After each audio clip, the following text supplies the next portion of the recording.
also in the informal sector. And with Azimio, they try and link agriculture to manufacturing, to the informal sector, trying to really take a holistic look at saying if that's where people are employed, that's where we need to put money, we then need to add value, we then need to do marketing and therefore create jobs. So there's a very intentional effort to go back to what the economy needs.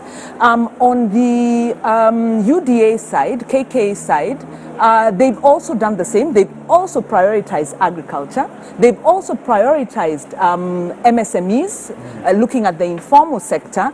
They've linked that to manufacturing.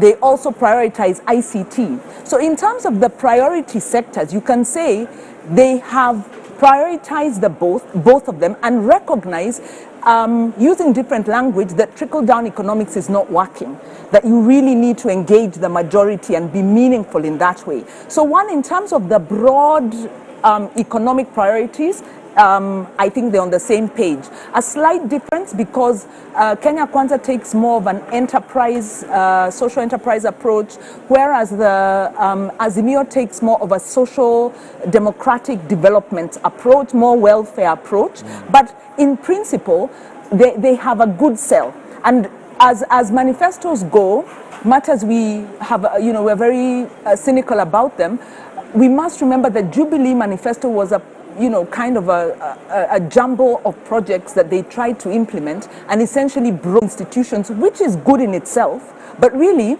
that's a basic, public, one, it's based in the Constitution, strengthens those institutions because they're focusing a lot on the